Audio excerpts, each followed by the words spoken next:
E hoje o nosso amigo, o nosso palestrante, o nosso irmão Carlos Ferreira, ele é instrutor lá do Serviço de Orientação Mediúnica. Desde já agradeço também a presença dos alunos do Serviço de Orientação Mediúnica, dos instrutores também, que já estão aqui, prestigiando o nosso irmão Carlos. Ele irá falar de um espírito muito caro para nós, caro no sentido de ser amoroso, de ser bondoso, que muito nos ajuda, inclusive aqui na casa de Frei Luís, através de sua falante, São Francisco de Assis. Carlos, você tem a palavra. Fique com Deus, que os bons espíritos possam lhe auxiliar.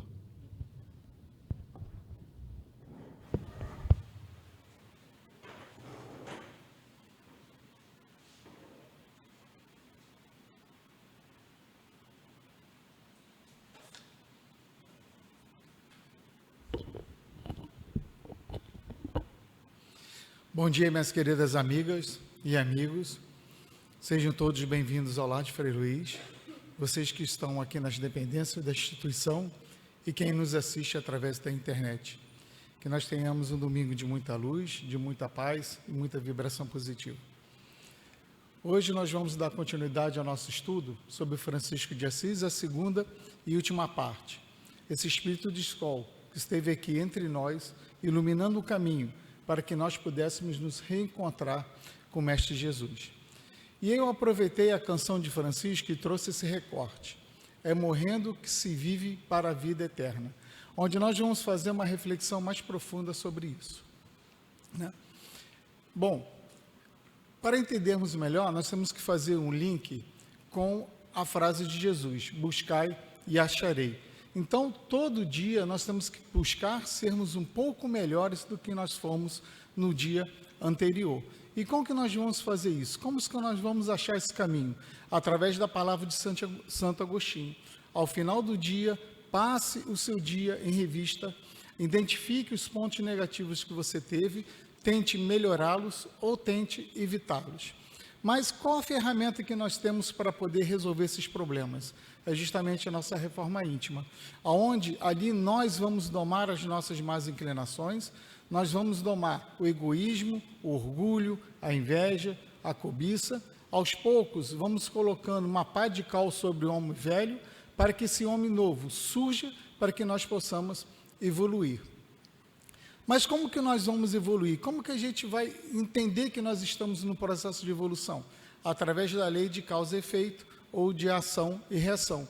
Quanto mais a gente sentimos o peso dessa lei, é porque nós ainda precisamos nos reformar. Então, nós temos que ir lá no início de novo, buscar como que a gente vai fazer isso, passar pelo nosso processo de reforma íntima e chegar de novo e analisar como que está essa lei, está pesada ainda? E voltar ao looping todo, até que nós conseguimos zerar essa lei, que nós não conseguimos mais sentir esse peso. Vai significar o quê? Que eu já sepultei todas as minhas más inclinações, o homem velho já está sepultado, eu já estou alinhado com a lei divina, eu já estou alinhado com as leis. Então, eu já me torno um espírito limpo, um espírito límpido, cristalino. Então, significa que eu já estou totalmente alinhado com Cristo, já me tornei um espírito Cristo e, consequentemente, estou alinhado com Deus. Bom, mas aí voltando a Francisco de Assis. No estudo anterior, nós vimos que o Papa Inocêncio III pediu para que Francisco aguardasse na Praça do Vaticano até ele dar sua resposta.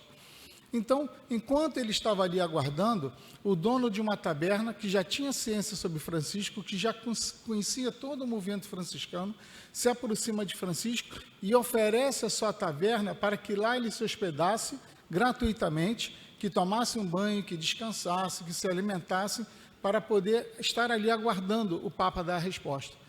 Mas como nós vimos no estudo anterior, né, quando alguém pratica alguma coisa em nosso favor, nós temos que também retribuir. Então, Francisco faz uma contraproposta. Olha, nós aceitamos ir para a sua taberna, mas com uma condição, que nós possamos ajudar você na taberna, que nós possamos fazer as comidas, lavar os talheres, os copos, os pratos, que nós possamos fazer uma limpeza na taberna e que nós possamos atender a todos os seus clientes. E foi feito o acordo. Francisco vai com o seu grupo para a taberna e lá ficam. E ao longo dos dias, né, esperando ali, aguardando a resposta do Papa, o dono da taberna chega para Francisco e fala com Francisco: Francisco, eu tenho uma filha que ela está muito grave, enferma, ela está num quartinho lá no fundo da estalagem, e eu gostaria que você pudesse ir lá fazer uma oração por ela, para ver se ela pode melhorar. E Francisco assim vai com o pai da menina. Chegando lá, havia a serva que tomava conta da menina, então Francisco pede que todos fiquem ali no quarto e ele faz uma oração. Ele se ajoelha aos pés da cama, estende as suas mãos em direção ao corpo da menina e uma forte energia banha toda a garota. Se retiram ele e o pai da menina para os seus dormitórios e no outro dia de manhã, para a surpresa deles, a menina estava cantando, alegre, pulando, toda sorridente, porque ela tinha sido curada por Francisco de Assis de um caso de hanseníase bem avançado. Enquanto isso, o Papa Inocêncio III estava lá na sua cama, dormindo, e aí ele tem um sonho. Ele tem um sonho que as paredes da igreja começam a cair. E ele vê lá um rapaz todo sujo, né, escorando a parede de um lado, escorando a parede do outro. E aí, quando ele observa bem a fisionomia daquela pessoa, ele toma um susto, porque ele reconhece que é Francisco de Assis. E nesse momento, o Papa Telésforo, que já estava desencarnado, aparece ao lado dele e fala: Inocêncio, aceite Francisco, porque Francisco ele é o representante do Cristo. Inocêncio acorda assustado, chama o seu secretário chega, ele conta o sonho para o seu secretário e pergunta sobre Francisco. Né? Francisco está lá na taberna, então traga Francisco à minha presença. Francisco é levado à presença do Papa e ali o Papa autoriza verbalmente para que Francisco pudesse pregar o Evangelho. Francisco se encontra com seus irmãos e leva essa mensagem, essa autorização a seus irmãos. Significa que eles poderiam pregar o Evangelho normalmente, sem correr o risco de serem presos por causa de heresia. E com isso, ele funda a primeira ordem, a ordem dos franciscanos menores. Né? O que significa isso? Por que os menores?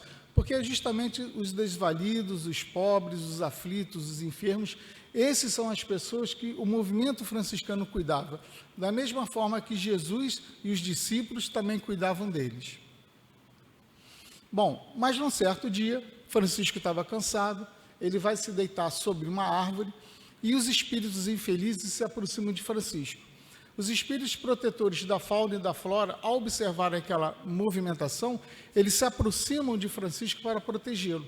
E o arcanjo surge, vira para esses espíritos e fala: vocês não se intrometam, Francisco precisa passar por essa situação. E o que acontece? Francisco, em sonho, ele é rodeado por mulheres bonitas, sensuais, seminuas e dançando eroticamente ao redor dele. Ele começa a ficar agitado, começa a ficar nervoso e desperta. Mas ele não consegue se desconectar desse tipo de pensamento.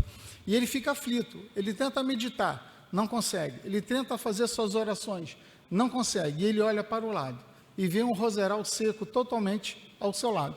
E o que ele faz? Ele se atira naquele roseral. Quando os espinhos começam a cravar na sua pele e a cortá-la, ele começa a perceber que naquele movimento ele começa a se esquecer dos pensamentos. E ele começa a rolar de um lado para o outro naquele roseral, até que as dores provocadas fazem com que ele consiga se livrar desse pensamento. E ao final, Francisco se ergue, ensanguentado, com o corpo todo dolorido, e agradece a espiritualidade por ter conseguido se desconectar do pensamento e por ter conseguido, naquele momento, por um pequeno sentimento, ter sentido o que Jesus sentiu quando cravaram-lhe a coroa de espinhos na cabeça.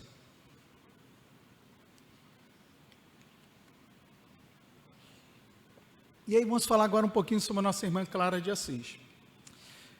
Clara, tal como Francisco, os dois nasceram em Assis, os dois eram filhos de famílias ricas e os dois se conheceram na infância, se conheceram na adolescência.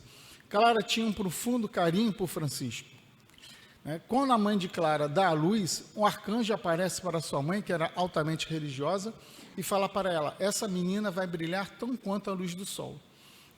E a Clara começa ali a praticar a caridade, praticar o amor, a religiosidade, e ela vai avançando na idade, na adolescência, vai se encontrando com Francisco, e vai aumentando aquele sentimento, aquela vontade dela continuar a prática da caridade.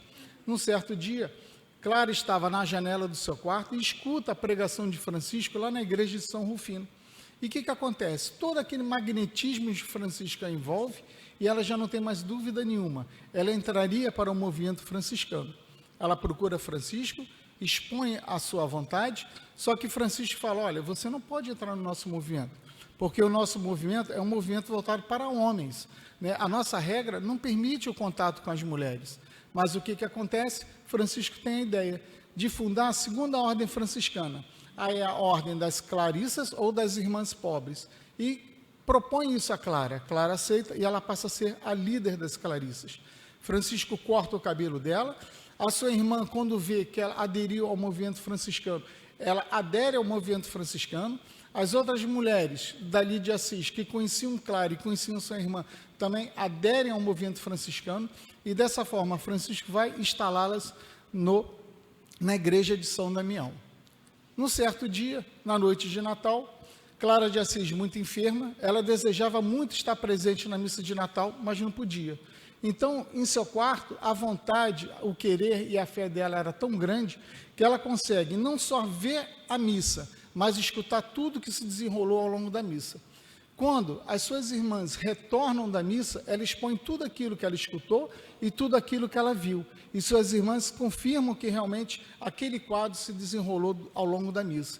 Então, por isso, ela foi nomeada como sendo a padroeira da televisão. Mais tarde, Clara de Assis, muito enferma, lutando por não desencarnar, o seu próprio espírito se emancipa do corpo, vira para ela mesma e fala, Clara, sossega, fica tranquila, você já combateu o bom combate, deixa o desencarne vir, porque você vai ser muito bem levado ao plano espiritual por Francisco de Assis.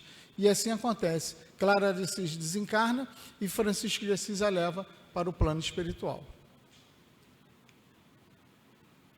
Bom, e aí surgiu uma outra situação. Existiam aquelas pessoas que eram donos de fazendas, aquelas pessoas que trabalhavam nas fazendas, existiam os comerciantes, as pessoas que trabalham no comércio, as mulheres que tomavam conta das casas, das crianças e os estudantes. Todos eles queriam participar do movimento franciscano, mas não podiam se dedicar tanto como os verdadeiros franciscanos. E chegam para Francisco e expõem essa vontade. O que Francisco faz? Ele cria a terceira ordem, que é a Ordem Franciscana Secular, a OFS. Então, essas pessoas que tinham todos esses compromissos e não poderiam se dedicar tanto ao movimento franciscano como eles próprios, então foram todos colocados nessa ordem. Então, com a Ordem de São Francisco crescendo, né, Francisco começa a pregação por toda a Itália, começa a pregação em toda a Europa e começa a pregação pelo Oriente. No Oriente, ele destaca um grupo de irmãos para irem para o continente africano, especificamente no Egito. Por que no Egito? Lá estava acontecendo a Quinta Cruzada, onde os soldados cristãos estavam sendo dizimados. O objetivo de Francisco, ir lá para promover a paz.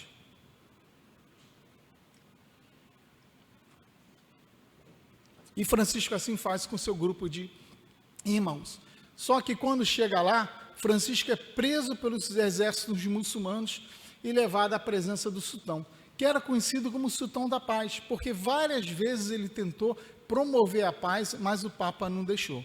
Então o sultão, por conhecer o Francisco de Assis, dos seus feitos, da sua caridade, do seu amor ao próximo, ele recebe o Francisco na sua tenda e ali eles começam uma discussão, começam a conversar. E ele começa a perceber que realmente Francisco era tudo aquilo que ele já tinha ciência, que Francisco era um homem bom, que era um homem que gostava de praticar caridade, que era um homem que tinha um coração aberto, que era um homem que se preocupava com o seu próximo, e aquele magnetismo de Francisco envolvendo o sultão. E o interessante que nem o sultão tenta impor a religião dele a Francisco, e nem o Francisco tenta impor a religião dele ao sultão. Os dois conversam ali como dois grandes amigos.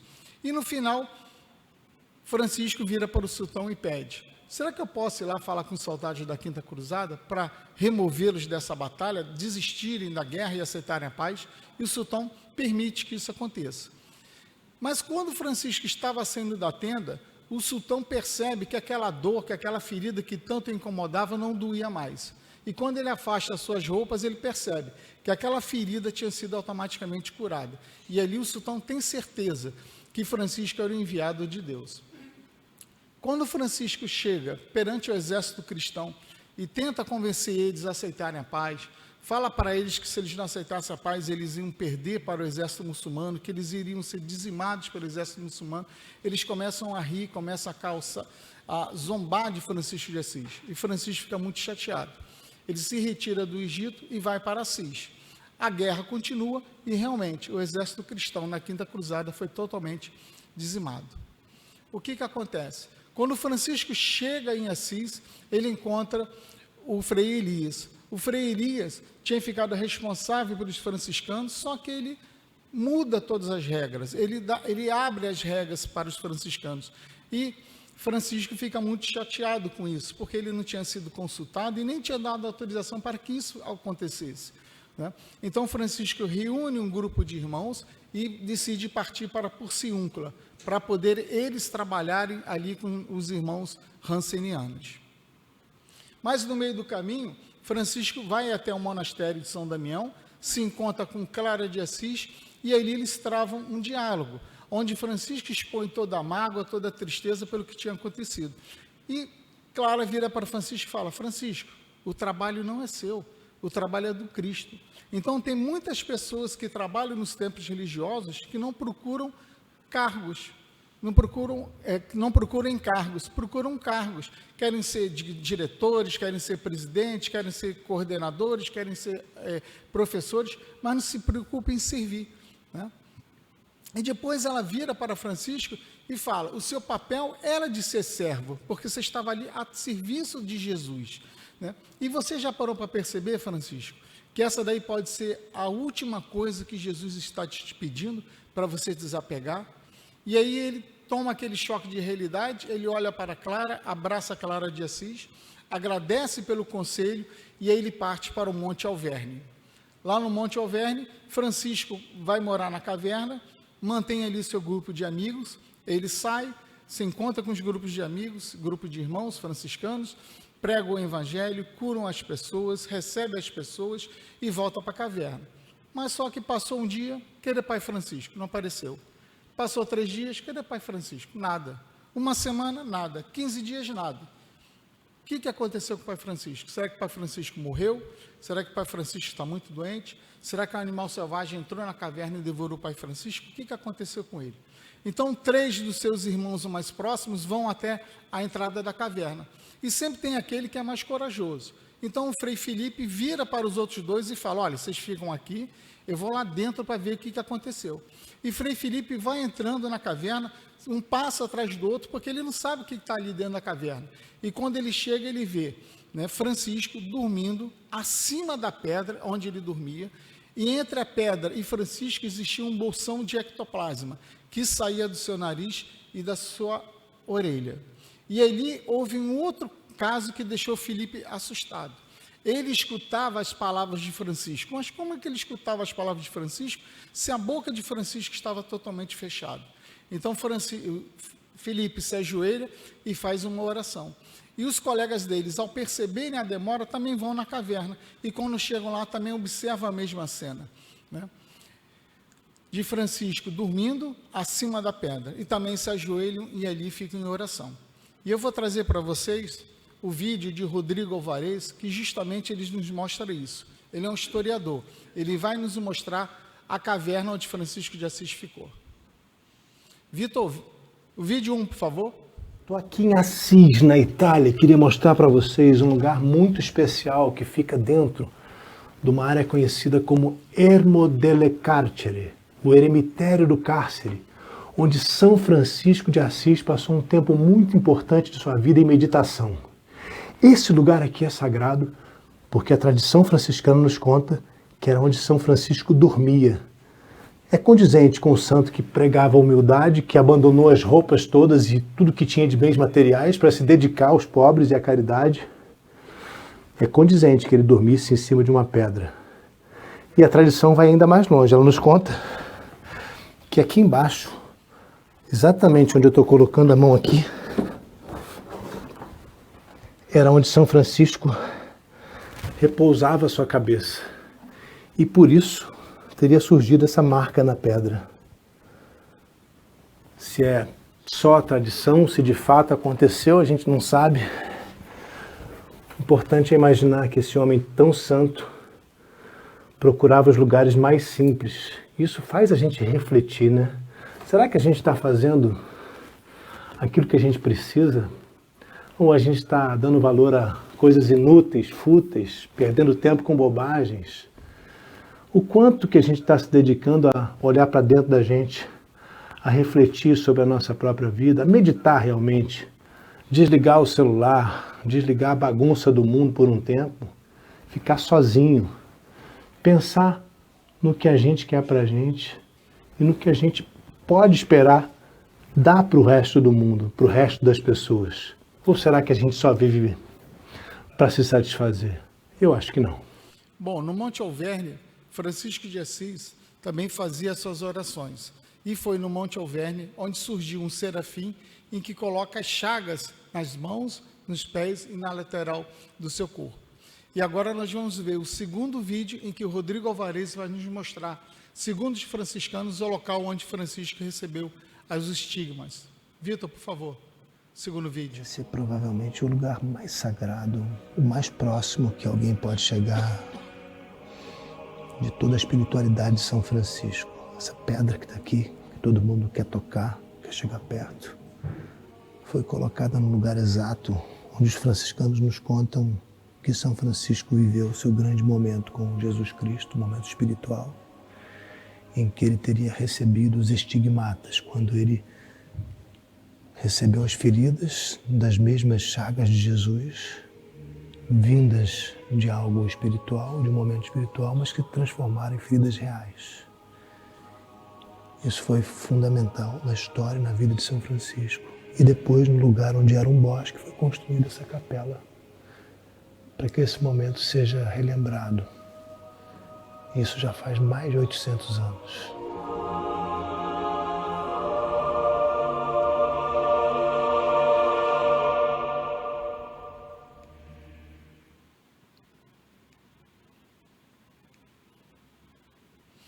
Bom, Francisco era europeu, ele vai para o Oriente, no Oriente ele vai para a África, da África vai para o Egito. Então aquele sol, aquele calor todo provoca danos à sua visão. Mais tarde, Francisco procura um médico e o médico fala: Pai Francisco, infelizmente, nós vamos ter que cauterizar o seu olho. Mais tarde, Francisco começa a ter uma secreção pelo ouvido, procura um médico e o médico também fala: olha, infelizmente, nós vamos ter que cauterizar o seu ouvido, né? Então, nos dois momentos, tanto do olho como do ouvido, Francisco pede aquele ferro em brasa que não o prejudicasse tanto. Nos últimos anos de Francisco de Assis, lá no convento de São Damião, é feito um quarto, onde Clara de Assis cuidava de Francisco. Francisco já muito enfermo, muito doente, muitas dores na cabeça, dores nos olhos, dores nos ouvidos, as chagas provocando as dores nas mãos e com quadro de tuberculose que nós vimos que ele adquiriu quando ele foi preso, né? Mas mesmo assim, Francisco continuava recebendo todas aquelas pessoas, confortando as pessoas, levando carinho e levando a boa nova para todos eles. Então a literatura nos fala que nesse momento Francisco vivia muito mais no plano físico, no plano espiritual, do que no plano físico. Bom, Francisco desencarna no dia 3 de outubro, mas a Igreja Católica determina o dia 4 de outubro como sendo o dia de São Francisco. Ele é nomeado padroeiro dos animais e da ecologia. E antes dele morrer, ele deixa sua última frase, seu último ensinamento para os seus irmãos. Fiz o que me cabia, que Cristo vos ensine o que vos cabe. Agora, uma pergunta: será que nós, dentro da doutrina espírita, nós estamos fazendo aquilo que realmente nos cabe? Ou nós estamos deixando as nossas más inclinações passar por cima disso? Será que nós estamos tirando Deus do meio e estamos ficando no meio? Isso é mais uma frase para a gente fazer uma reflexão. Vitor, por favor, o terceiro vídeo. Nesse terceiro vídeo nós vamos ver o túmulo de Francisco de Assis de Rodrigo Alvarez.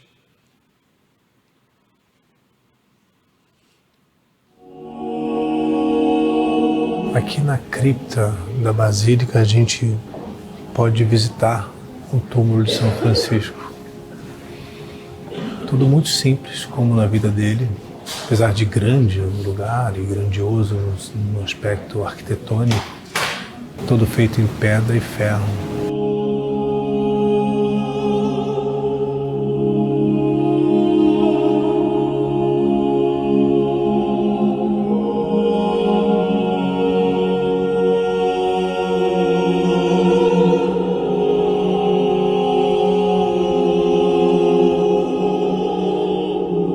A Ordem dos Franciscanos ganhou tanto prestígio que foi encarregada Vitor, da pode falar custódia assim, dos por lugares sagrados que ficam sob... Isso. Então, Francisco de Assis, ele realiza o primeiro evangelho no lar, na casa de Simão de Riete. E o evangelho é aberto, segundo a orientação dos Espíritos, na Epístola de Paulo aos Coríntios. Também ele organiza com uma comunidade local, em Grécio, na Itália, né, o primeiro presépio vivo, onde o objetivo era levar para as pessoas, para os menores, a mensagem da Boa Nova de Jesus. O Papa Telésforo, muito enfermo, pede para que Francisco de Assis fosse levado à sua presença, para que o pudesse curar. Francisco é levado, Francisco se ajoelha aos pés do Papa Telésforo, se materializa ali no quarto, o padre do Padre Inocêncio, se materializa ali no quarto o Padre Telésforo. Francisco estende suas mãos sobre o Papa Inocêncio, eleva seu pensamento à espiritualidade e uma forte energia sai de suas mãos, banhando todo o Papa. Nesse momento, ele desenvolve a oração de Francisco de Assis. E com os dias passando, o Papa Inocêncio III, ele fica completamente curado de sua enfermidade.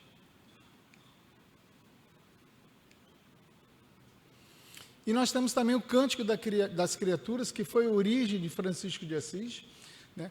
O cântico que foi desenvolvido naquele momento em que ele estava na igreja de São Damião, ali enfermo, muito doente, sendo cuidado por Clara de Assis. Né? Foi a primeira poesia renascentista em solo europeu, e ali ele nos demonstra, através dessa oração, né, que todos nós somos irmãos, independente do reino, né? E que a profunda religiosidade dele, a profunda espiritualidade dele para com o Mestre Jesus. Mas todos nós, quando andamos pela rua de sandália, sempre uma pedrinha entra no meio da sandália e nos incomoda. Isso daí foi o que Frei Maceu, né, fez, perguntou a Francisco de Assis: por que as pessoas te seguem? Então a gente para perceber, Frei Maceu convivia ao lado de Francisco de Assis, e mesmo assim ele não conseguiu domar sua má inclinação, que era o egoísmo, que era a inveja por Francisco. E Francisco desenvolve uma resposta que mostra, né, que a espiritualidade ajuda e ampara todos aqueles que realmente têm vontade em querer se modificar.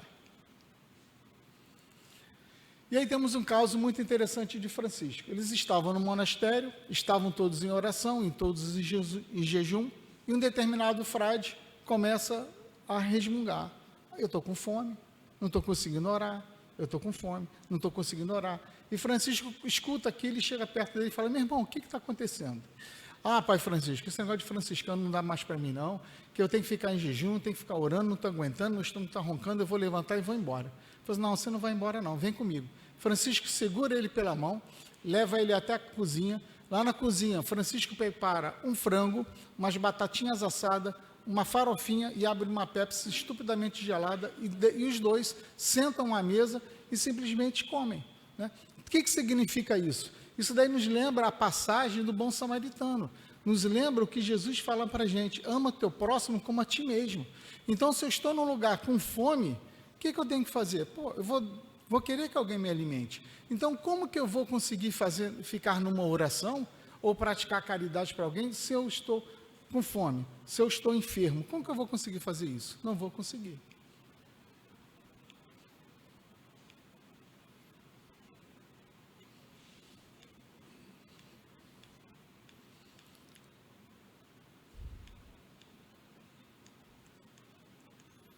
Vitor, tu pode voltar para mim não, mais para frente, por favor. Mais uma. Obrigado. E aí nós temos os casos de Francisco e os animais. Primeiro, Francisco e o lobo, a história que todo mundo conhece, né? O lobo foi no vilarejo, ameaçava as pessoas, devorava os animais, e chamaram Francisco. Francisco, faz o seguinte, vai lá, conversa com esse lobo, porque senão a gente vai matar esse lobo. E eles foram, Francisco foi, entrou na floresta, foi lá onde o lobo estava e conversou com o leão. E vieram os dois pela floresta. Quando Francisco chega no vilarejo ao lado do lobo, as pessoas tomam um susto. Ué, que isso? E Francisco fala, olha, já fiz um acordo com o lobo aqui, entendeu? O lobo vai vir todo dia, vocês vão alimentar o lobo, vão dar uma bebida para o lobo e o lobo não vai fazer nada. Francisco vai embora. O que acontece? O lobo era um animal feroz, começa a ficar manso, começa a ficar dócil. E as pessoas sempre se aproveitam de quem é manso, de quem é dócil. Então as pessoas batiam no lobo, as pessoas davam pedrada no lobo, as pessoas davam paulada no lobo, e o lobo acabou depois voltando para a caverna e desencarnando. E aí temos também os pássaros. Francisco pregando por um grupo de pessoas, os pássaros ao lado, sobrevoando sobre ele, cantando naquela alegria toda, e as pessoas não escutavam. E Francisco pede para que os pássaros pudessem fazer silêncio para que a pregação continuasse. E quando a mesma acaba, Francisco agradece a todos e os pássaros voltam a voar, normalmente, alegres e felizes. E temos a passagem das abelhas. Francisco, já muito debilitado da visão e do ouvido, consegue perceber o zumbido das abelhas estava diferente. Ele chama Clara de Assis e fala, Clara, essas abelhas estão com fome. Vamos preparar um banquete para ela. Traga tudo que essas abelhas comem. Eles preparam a mesa, colocam ali os alimentos, as abelhas pousam sobre os alimentos e assim se saciam. Mais um slide, por favor, Vitor. Aí, não, na frente. Isso. E aí nós temos os companheiros de Francisco. O Frei Leão. O Frei Leão, segundo a literatura, foi o primeiro biógrafo de Francisco de Assis. Dá mais uma passada, por favor. E nós temos o Frei Luís. Não é o nosso querido Frei Luís, mas também é um Frei Luís, que é conhecido nosso.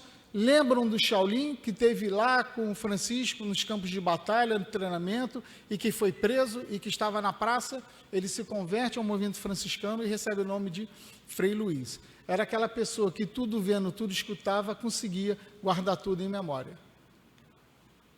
E aí nós temos o Frei Rufino. O Frei Rufino, a todo momento que você encontrava com o Frei Rufino, ele estava em oração, até mesmo dormindo. E aí nós temos o Frei Antônio de Pádua, né?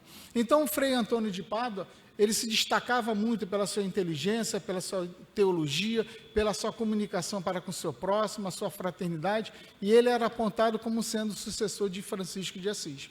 Existem dois casos envolvendo Frei Antônio. O primeiro caso, ele estava pregando na missa na Itália, ele se transporta até Portugal, onde seu pai estava sendo julgado. Ele chama os juízes e os jurados a irem até o cemitério.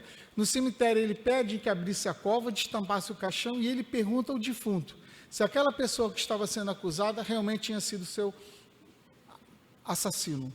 E ele fala que não. Então, Francisco, naquele momento, consegue a absolvição de seu pai, retorna para a igreja. O segundo caso de Francisco, de Antônio, ele estava numa floresta, sobre um palanque de madeira, amarrados por cordas, né, fazendo a pregação. E aí, de repente, um grupo de pessoas mal intencionadas foram lá e cortaram as cordas. Toda a madeira cai.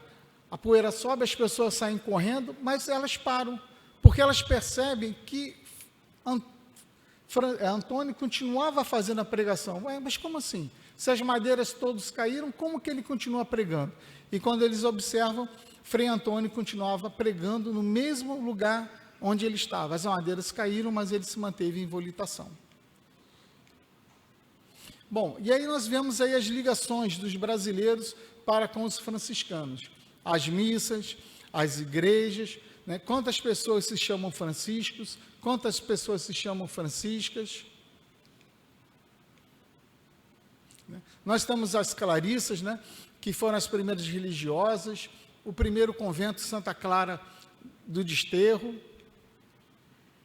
Nós temos o Américo Vespúcio, que batizou o rio como Rio São Francisco, Cabral, que traz em sua caravela o Frei Henrique de Coimbra, e os frades ajudam ali na catequização dos índios, e no Ceará é erguido o segundo maior monumento do mundo em homenagem a Francisco de Assis. Bom, já partindo para o final nosso estudo, né? O grande legado de Francisco foi a vivência no verdadeiro Evangelho de Jesus, né? Que é o amor ao próximo. Então, isso nós temos que trazer para dentro da gente.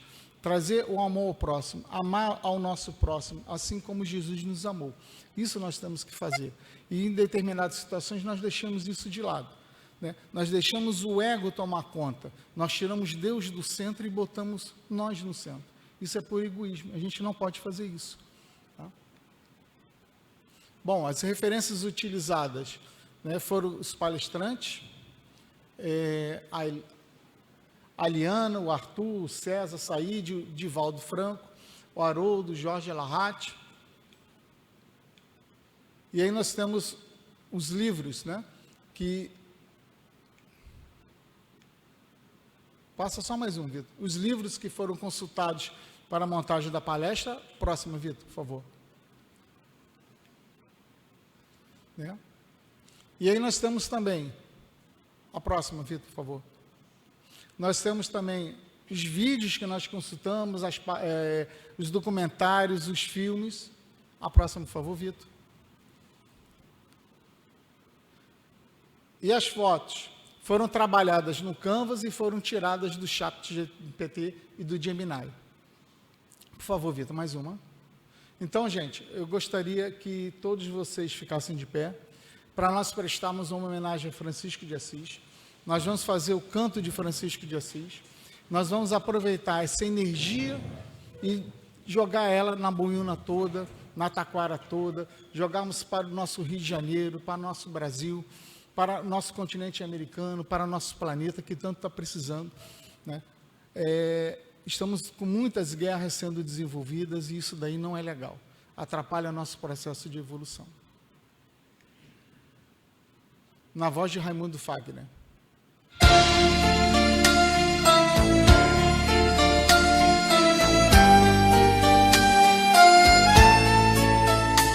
Senhor, fazei-me instrumento de vossa paz.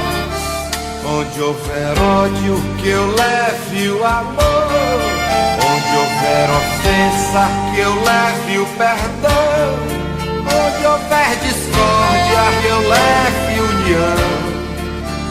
Onde houver dúvida, que eu leve a fé. Onde houver erro, que eu leve a verdade. Onde houver desespero, que eu leve a esperança. Onde houver tristeza, que eu leve a alegria. Onde houver trevas, que eu leve a luz. Ó Mestre, fazei que eu procure mais consolar que ser consolado, compreender que ser compreendido, amar que ser amado, pois é dando que se recebe, é perdoando que se é perdoado, e é morrendo que se vive para a vida eterna.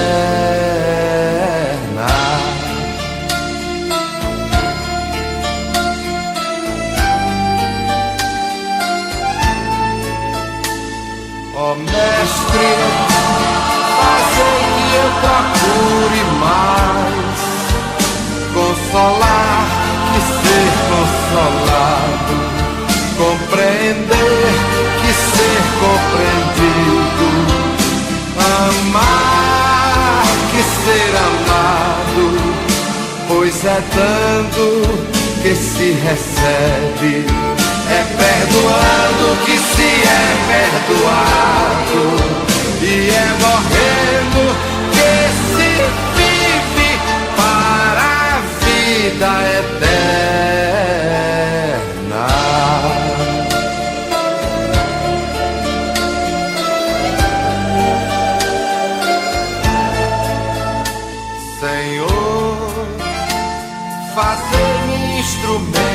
de vossa paz. Onde houver ódio, que eu leve o amor.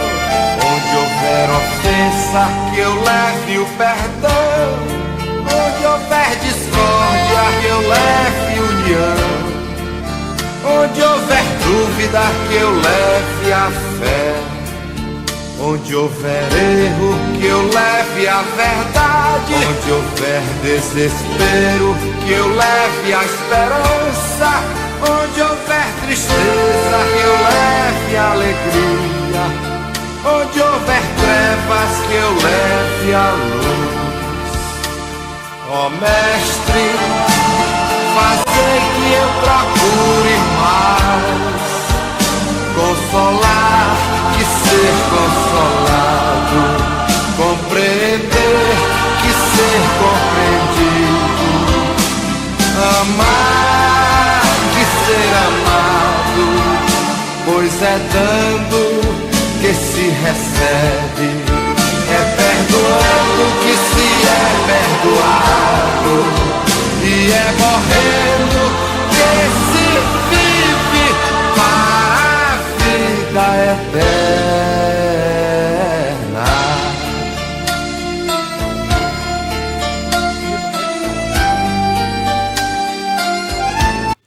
Bom, gente, gostaria de agradecer a comissão do Lar de Frei Luiz, agradecer a todos os integrantes da mesa do Salão Luiz da Rocha Lima, agradecer a todos os orientadores, instrutores, coordenadores e alunos do som, a todos vocês de uma forma em geral, por terem aberto mão do tempo de vocês para estarem aqui na palestra, que assistiram, palestra não, ao estudo, que assistiram com tanto carinho, com tanto amor, com tanta paciência e com tanta atenção. Que Deus os abençoe. Gratidão.